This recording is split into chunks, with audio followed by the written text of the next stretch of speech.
potrebovali študenti, da pridejo do prvega milijona? Obstaja hitra pot in obstaja tista prava pot. Tista prava pot je poiskati pri sebi, katere potenciale ima vsak študent, posameznik, se ni nujno, da je študent, in graditi na njih.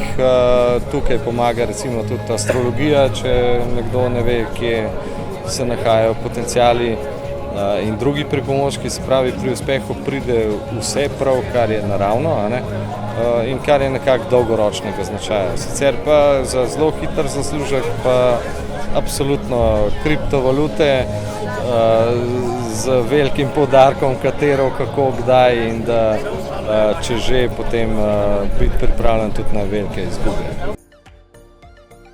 Tamo na svetu je mogoče drugače, ne zgodimo svojih izkušenj, svoji poti, imam to pravico pri 64 letih, mladi pa ne vzamemo tisto, kar jim je dobro, ostalo pa ne vržejo stran. Konec koncev lahko reče, da se mi je že malo odpeljalo, ali pa da sem res dober, pa bo boljši od mene, oboje je dobro. Ampak moje osnovno vodilo je bilo vedno, in to je tudi moje sporočilo, da vedno slediš svojim sanjam, da iščeš tisto delo, v katerem boš užival, delo, kjer boš tako kot jaz vsak dan dopustil. In posledica uživanja, strasti pri dobrem delu, opravljanja dobrega dela v vztrajnosti je potem tudi položaj, in pa tudi plačilo. Tako da moj vedno isti stavek, iščite delo, ker boste uživali, iščite delo, ker boste kot na dopustu, bodite vztrajni, nikoli ne vprašajte za plačo, ko iščete službo, pa zaprosite čas, kajti to, kar boste vložili, se vam vrne, in plača je posledica tega. Načeloma zelo pogosta stvar, kar sem v Sloveniji že opazil, je, da noben ne sprejme odgovornosti za stvari. Če hočeš ti nekaj narediti, moraš sprejeti odgovornost.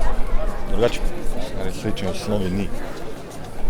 Pogosto, kar slišim, država je kriva, Cerar je kriv, on je kriv, Štrti je kriv. Noben pa ne prizna, jaz sem kriv. Kako hitro mislite, da boste prišli do prvega milijona?